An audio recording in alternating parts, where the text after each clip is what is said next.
On today's show, how did the Dallas Mavericks beat the Phoenix Suns again and finally break the streak of regular season losses to the Suns?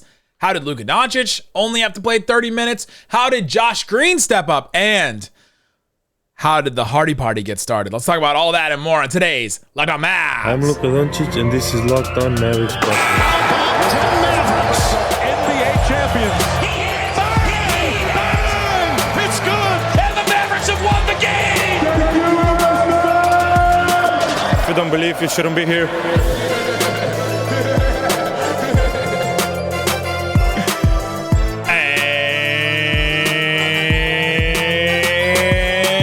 Welcome. You are locked on to the Dallas Mavericks. My name is Nick Angstadt, media member and NBA channel manager for the Locked On Podcast Network. Thanks for making Locked On Mavs your first listen every day. We are free and available on all podcast platforms, including YouTube, where we let it ride.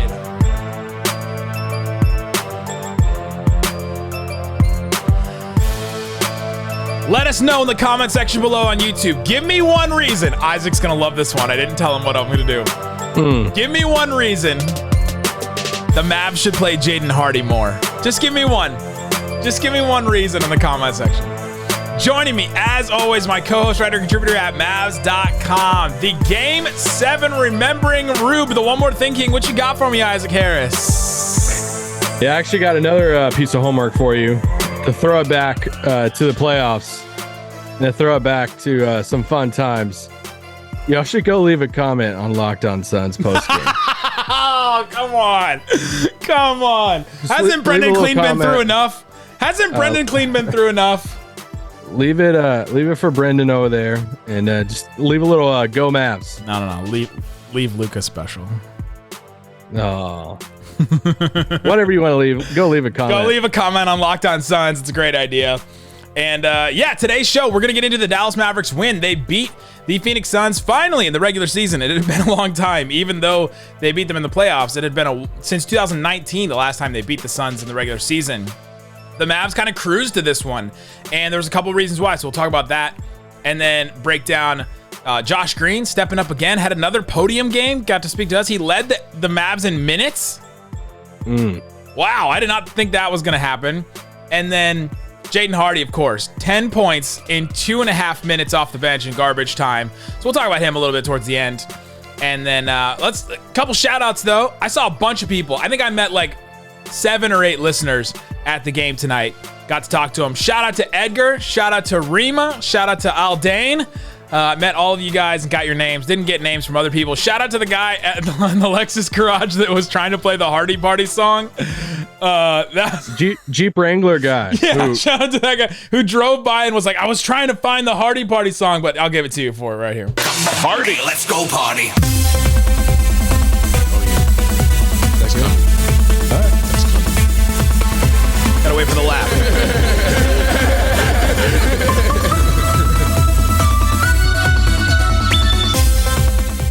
Amazing. This Dallas Mavericks team is insane. This team sometimes feels like 2 or 3 or sometimes 4 different teams at different times. You have all the episodes where Isaac was solo, where it was after these losses, where you're just like distraught afterwards.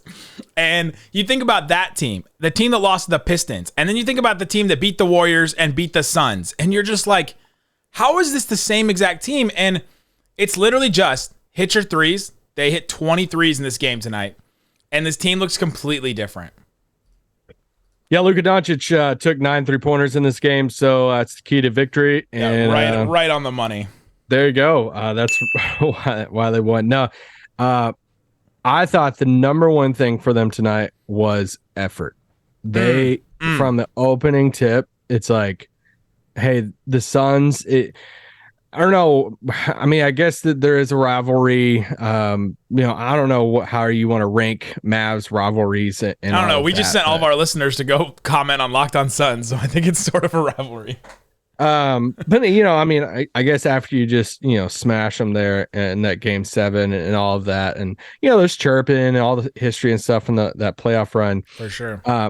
It felt like from the opening tip tonight, the Dallas was so hyped for this game. Yeah. I mean, defensively, everybody it just, I mean, collectively, that was just the number one thing I was talking about in the press box in the first quarter. Like, whoa, they're trying hard tonight.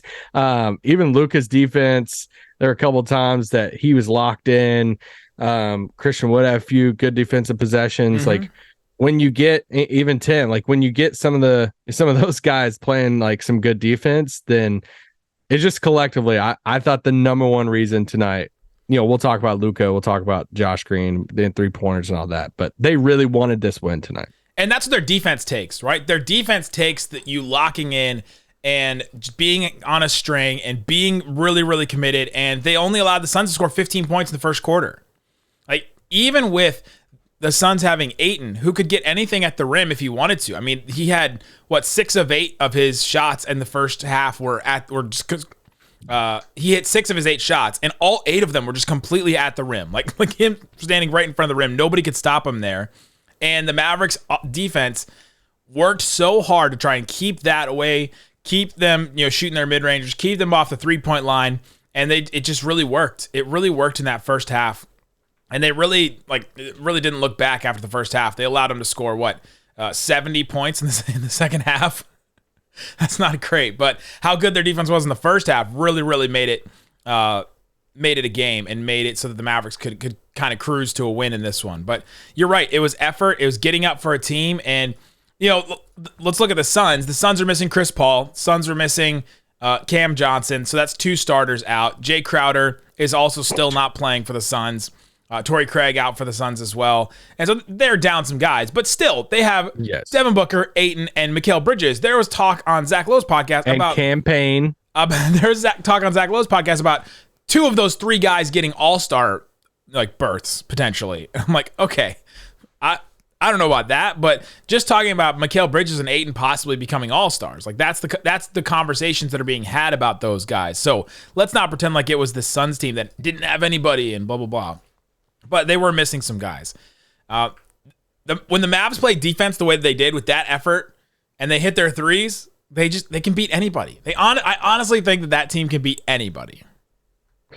Yeah, I mean, well, yes, you have to point out who is missing for the Suns, especially when their starters weren't on the floor. You're like, wait, is Monty throwing in the towel right now? Or no, that's just his second unit. They're garbage time players with the same as their mid third quarter players. Yeah, and that's one of the benefits of having Christian Wood come off the bench is, I mean, he was there in that first half. He feasted on that second unit there for a stretch. He took one look at Jock Landale and was like, no, you can't carry my Jock Landale. There was a funny moment that Luka had a switch on Jock, and Jock was guarding him, and Maxey came up to set a pick, and Luka yelled at Maxey and was like, I already have the switch on Jock. Why are you trying to come set me a pick? Let me do this. But yeah, no, it was, I thought the second unit played well. Josh coming off the bench, I think it was the first quarter, maybe in the second quarter, he came in and they went on a 22-4 run after that. Somewhere, I don't know. I don't have the exact time frame of that, but he just provides, man. I mean, we'll talk more about it, but he just provides so much energy and electric. They had a good tweet. Dallas Mavericks Twitter account had a good tweet tonight. Just said, electricity. Yeah, Josh was the first sub in, which I found really interesting that he was the first sub before Bullock, before Christian Wood, before Maxey, before I guess JaVale. He was the first one in at about 6 minutes and 47 seconds. It was 11-8. And then by the 3-minute mark, so by the 3-minute 30-second mark, so 3 minutes later, it was 27-13. So do the math in your head. What's that? That's 16-5 run basically that they went on. And that capped off with Josh Green picking up Landry Shamet full court, picking his pocket, and then dunking it. And one of the best plays of the game. And that was a play that set the tone. When you talk about them being really up for this game, seeing Josh Green give that extra effort and all right, they were trying to not have Devin Booker bring the ball up every single time so that he could get, some rest. And so they're like, all right, let's just throw Landry Shamet. And Josh Green's like, oh, okay, go ahead and let Landry Shamet take the ball up the court. I'm going to make his life miserable. And then he got that. And then he had 3 minutes later, Josh Green had that drive and got caught. in the lane between two defenders and somehow dished it to Luka. It's like, I think maybe the only assist Luka's gotten like within a foot of the basket, maybe in his career. But he was such a big difference maker. And coming up, let's talk about Josh Green, because I thought that he was such a big part of this game. Like I said, he got the podium game afterwards, and his stats may not stand out to you in this one, just 10 points, but he had more than 10 points. I'm looking at the first quarter. He had 16 points, but let's talk about his impact and what he means to this team and what he can be going forward, because Jason Kidd has some ideas for him. Talk about that coming up. Before we do, let me tell you about Prize Picks. Prize Picks is the best way to check out a different way to play fantasy. You can play Prize Picks, and you don't have to play against these professionals that know exactly what's going to come next and what's going to happen here. They have all kinds of different stuff. They even have World Cup stuff for Prize Picks. We haven't talked about this yet. You can get like multiple different players. So you can get, oh my gosh, I'm going to mess up some of these names. You can pick like Ronaldo and another player. Pick another player on Spain. I don't know Spain's roster. Yeah, I was going to say pick another player on. Give me some Brazil ones. That they only have those, but you can pick like two different players and over under. If either of those players score a goal, you'll win. So that's pretty fun if you want to do that. They also have a bunch of other stuff: goals allowed, goals saved, shots. Like you can just pick one of those, pick the over under on it, and then you can actually win money on that. They have college basketball as well. They have NFL. They have NBA. They have tennis. They have like shooting. What is this? Is this I think this is an esports game. I don't know. I don't know what it is. Into the Breach. I don't know what that game is, but yeah, it's a great game. All kinds of other fun stuff at Prize Picks. You can go check it out. And right now, you can get 100% instant deposit match up to $100 with the promo code Locked On. Use the promo code Locked On. That's all one word, Locked On, at PrizePicks.com. Get a $100 instant deposit match. All right, Isaac Harris, let's get into the rest of this game. The Dallas Mavericks get the win on the backs of Luka Doncic, scoring 33 points with 8 assists. He didn't even have to play 30 minutes in this game, which was awesome. He was anytime he got Ayton switched onto him, he was taking that three, and he hit 4 of those, which was great. He was kicking it out to shooters.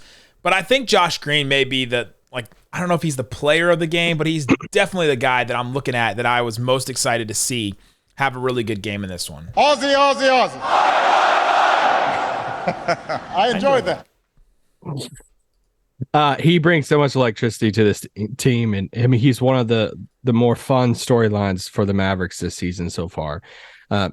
Once again, it's like just enjoy it because that's where I'm at right now. I'm just enjoying the Josh Green experience. I still don't know what he's going to be. Like I still don't know. Post game, I'm sure people have seen the quote already of Jason Kidd talking about getting Josh Green paid, and people in the room, other reporters even, joking about Jalen Brunson. Oh, the last time he said that was Brunson, whatever. I'm going to go out on a limb and say Josh Green's not going to get $26 million a year. Okay. We'll see if we can prove you wrong on that one. So I don't know about that type of paid. But man, he brings something to this team. He has just such a team first mentality. Yeah. Right at the end, I threw out just the question that, Mavs fans love to talk about who's going to start basketball games. You know who else loves that conversation is the head coach of the Dallas Mavericks, Jason Kidd. So I want to, be able to touch the car. He's like, Young, stop asking me about that. But I asked Josh Green, I care more about how players feel about it. Yeah. And because that tells me a lot. And Josh Green, I was like, hey, do you care about becoming a starter this year? And he gave the most diplomatic answer, like, whatever coach asks of me. Like, this is I want to, and it's like that's the right answer, right? It's like, yeah, whatever. Said he hadn't even thought about it. But no, I'm happy for him. Playing good defense, shooting the ball well. Yeah, man, just what a 180 from his first year in the league. Completely. And he likes to do the 180. He had another spin pass tonight where he got stuck and spun around and kicked it out to somebody. I think they missed the shot, but his block tonight in the second half was nasty off the backboard. They didn't give it to him, according to the stat sheet. Oh, come on. And then, yeah, you asked him about, him and Damian Lee were chirping back and forth for a bit. And That was getting kind of intense. I found that pretty interesting. So fourth quarter, about 6 minutes left in the game. The Mavericks have this game. As long as they can just hold on to their lead, they're going to win. Damian Lee and Josh Green got twisted up or tangled up or something. Something happened between the two. And Damian Lee really took offense to it. Now, Damian Lee wasn't on the team, like this Suns team when they played in the playoffs. So there's not that much history. But he is the guy that hit the game-winning shot in the home opener. So there's already some history. The season, conference finals a little bit. The season opener. And then, the Mavs did play against him in the conference finals. He was on the Warriors. He played a little bit. He didn't play a lot in that series, but neither did Josh Green. So they go back and forth, and they're like arguing back and forth and talking smack to each other during play. Like play is going on, and like Damian Lee standing in the corner, and Josh Green is guarding it next to him, and they're going back and forth and going back and forth. I found that interesting, and I wanted to see if like a young player would answer that question and be like, "Oh yeah, it was this," and he took offense because he thought I fouled him, or just something dumb like that. Instead, he gave the diplomatic answer, like he said. But He's trained well. Scooter and them have him trained well. Scott's got him trained well. Instead, though, what I think about that is you're starting to see a player gain some confidence, right? We saw him in that moment against Brooklyn where where Kevin Durant was standing over him and Josh Green stepped up to him and just like talked back.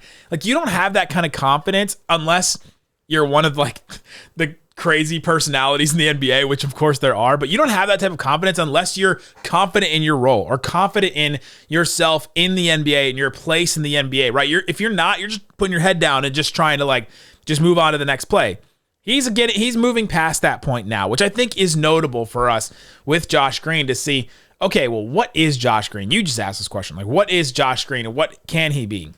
Well, we know he's at least a part of the rotation, right? And he feels that. He feels like he should be at least an established rotation player, which is something we couldn't say last year or even going into this year. Yeah, I mean, he has a defined spot. Like when you do the top, if you want to keep Tim there in the starting lineup, like they have a top they have a top 9 now with Josh, Christian Wood, Maxey, and Reggie. And it's crazy to think about it. I would have never said this before the season, but on the pecking order of Reggie, Josh, and Tim, like Reggie's third. If you had to pick right now who would play over the other one, like you would pick Josh to play over Reggie in that. So happy for Josh. He's bringing a lot to the team. The team loves that he's doing well. You look at Luka's night tonight. Wait, go check out our YouTube shorts because Tim Hardaway Jr. came in and crashed Josh Green's post-game presser, and I got it on video and put it on our YouTube shorts. So go check it out on our channel. I thought it was really funny. He came in, he's like, "Hey, we got a flight to catch. Get out of here." He kicked him out. All headed to to Denver, and Luka hasn't packed yet. He kept on telling us he needed to pack. I'm sure he's packed by now. Josh was the second player after Luka, and the first question I think Tim Cato asked him was like, "Hey, have you packed yet?" Because Luka hasn't, and Josh said yes because I'm responsible. But Luka's night tonight, we alluded to it a little bit earlier, but under 30 minutes and 12 of 20, he was efficient in this game, hit 4 threes. I love you just seeing him on the stage. Brad tried to get him post game. Tim, tried to get him of just. Do you dislike the Suns? I mean, Brad Townsend asked him straight up, "Do you not like those guys?" He said, "Do you not like those players on the Suns?"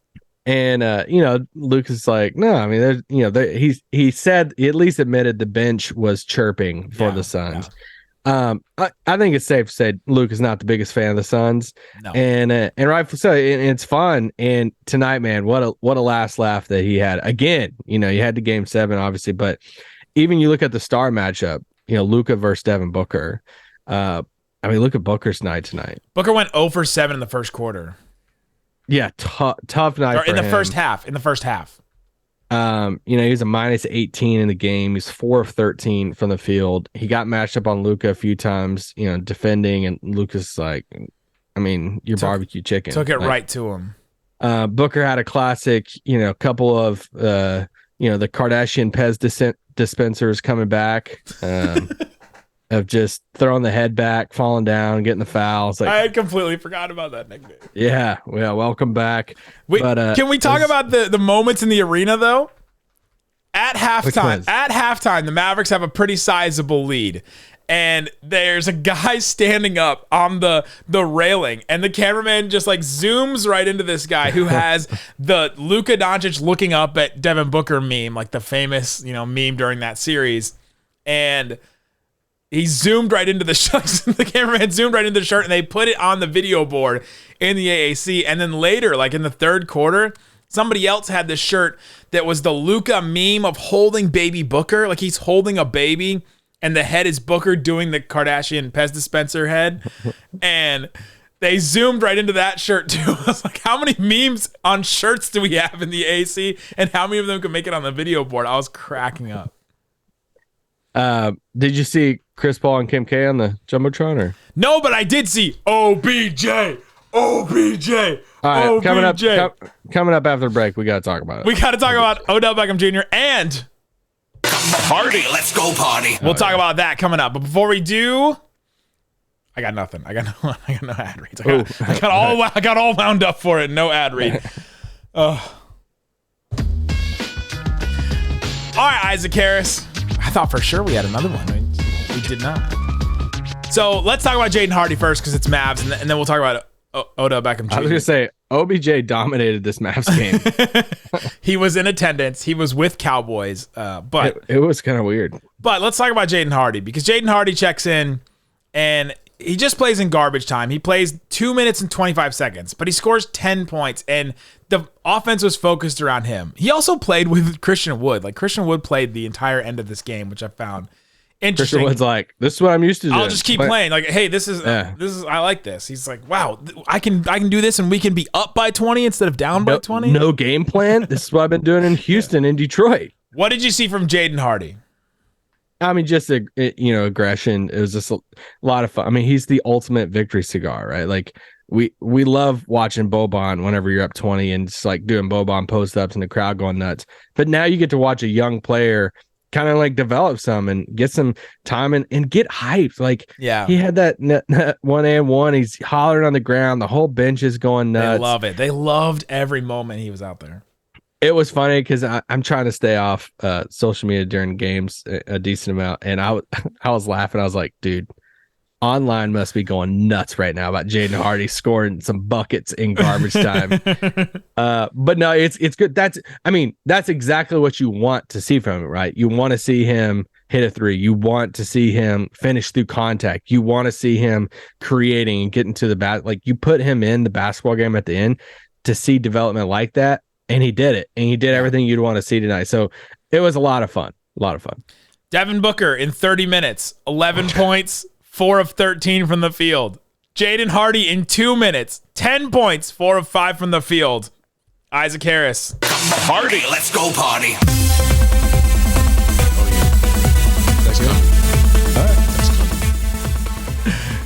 Jaden Hardy.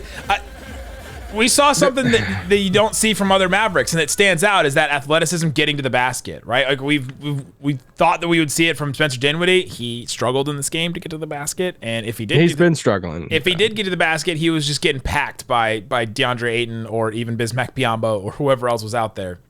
But we wanted to see somebody else. I mentioned on yesterday's show the Mavericks are like 21st in the NBA in shots taken at the rim.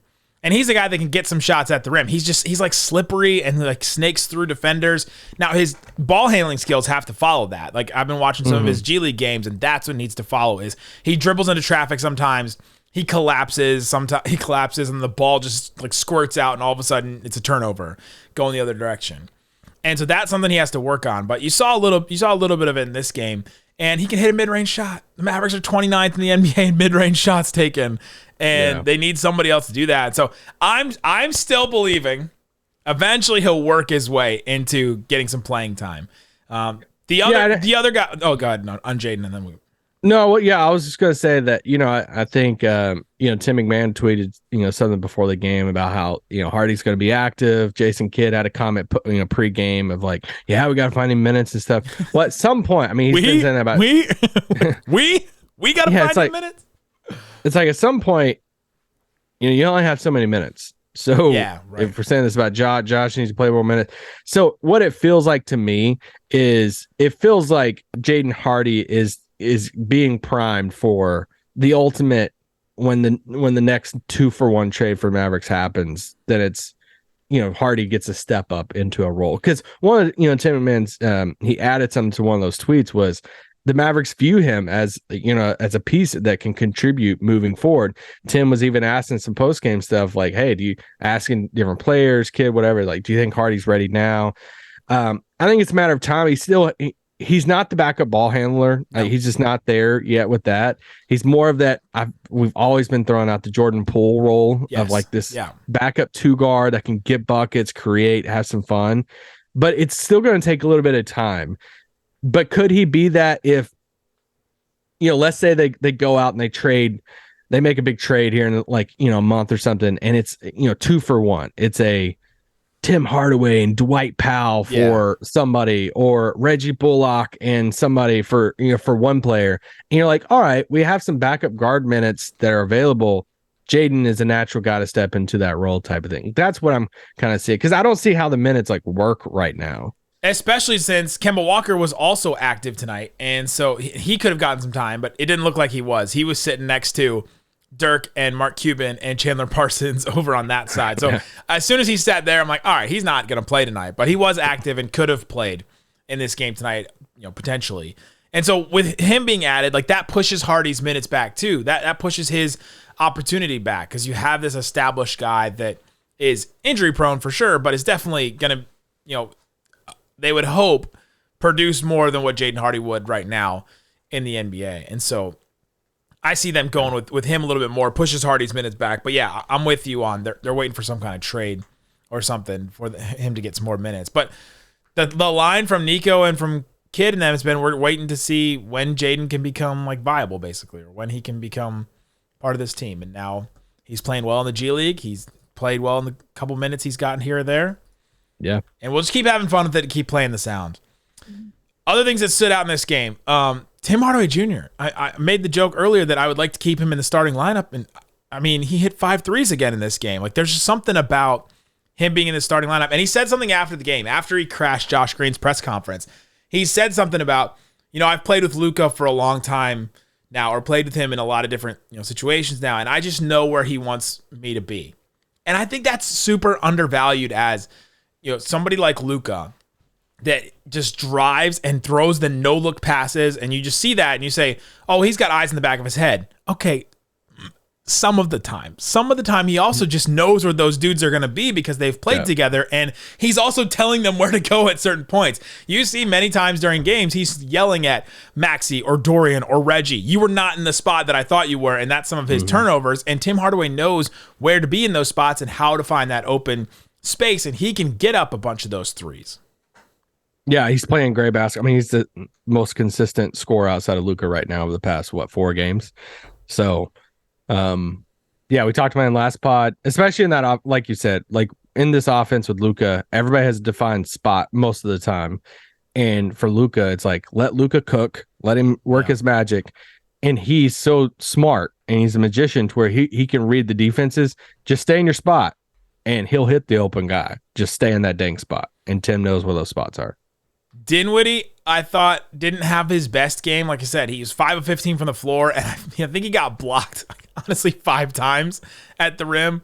And but he did hit 5 of his 8 threes. He got to the free throw line finally 6 times. Yes. Oh, finally. So he's starting to maybe get to the line a little bit more, which would be a big, big development for the Mavs. Yeah, no, it'd be great. 6-6, and he hit 5 threes in the game. Can we talk about OBJ real quick? Oh, yeah. Let's talk about Odell Beckham. The recruitment of Odell Beckham is taking over everything. I mean, it started yesterday of, hey, he's going to be in Dallas. Then they're going to take him to a Mavs game. He's an American football player that has been playing in the NFL. People know who he is. And then, we're getting tweets when they're walking him and Micah Parsons, Diggs, and somebody else. Yeah, another Cowboy that I didn't recognize. And then, he sets courtside. Everybody's, doing it. I mean, Champ is over there, but then OBJ chants are going off in the arena. Organically, yeah. Oh, we're really leaning into this. He is soaking up this recruitment. Yeah. Then post game, he's waiting outside the locker room. They, he goes back and goes in the locker room, comes back. He has a Luka jersey. Micah Parsons, close your ears, Mavs fans, got the jersey and signed jersey and stuff from Booker post game. But my thing with Odell is, like, are we sure he's good still? Like, are we sure he's even going to play this season? I feel like this would be like Kemba Walker going on like at this point in his career, like he's had injury history. It'd be like the Mavs like going, Cowboys fans are going to get really salty about me comparing him to Kemba Walker. Yeah, but well, I just like laugh because you'd think he's like Jordan. Like the last time I saw him like in Entourage, with the crowd like that outside of a locker room and separate security and stuff, was like Post Malone. And it's like, I don't even know if this dude is gonna play this year, right? Like, I mean, is he clear? How many games? How many games left do they even have? Like, I hope he does sound with the Dallas Cowboys. That'd be awesome. Like, let's do it. And I like Odell. I was just like, man, like we're really hyping up this. Dez was with him and everything. Like, we're trying hard. So you exposed Parsons for going and getting the Booker jersey after the game, but before the game, Odell Beckham said, Diggs is a superstar. Parsons is a superstar. Look at this dynamic duo. I just came to the game, man. Devin Booker is my brother. Came to show love. Okay, OBJ. Yeah. Well, they did set like next to the Suns bench and everything. Yeah. So was he calling when he's saying Parsons is a superstar? He's talking about Chandler, right? Chandler Parsons was in the building. It was Chandler Parsons, Cuban, Dirk, and Kemba sitting in a row, and I was like, what kind of conversations do those four have? Like, that's just the weirdest group. Better Parsons in the building, Chandler or Micah? At any point, it's Micah. Like, I'm just kidding, guys. Micah Parsons, but who will make more money in their career? Micah Parsons. Are you sure? Yeah. Should we play career salary for Chandler Parsons? Jason Kidd's like, hey, I'm gonna get you paid.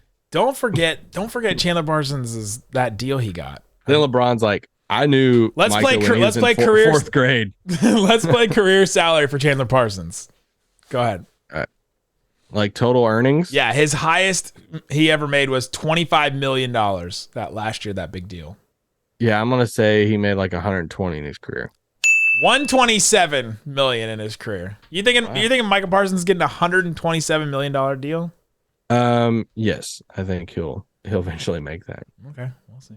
There you go. Guys, let us know in the comment section below what's one reason the Mavericks should play Jaden Hardy more. Also, go check out the Locked On Sports Today podcast, the biggest stories of the day, plus instant reaction, big game recaps, and the take of the day available on the Odyssey app, YouTube, wherever you get your podcast. Guys, thanks so much for listening to Locked On Mavs. He's out. Boom.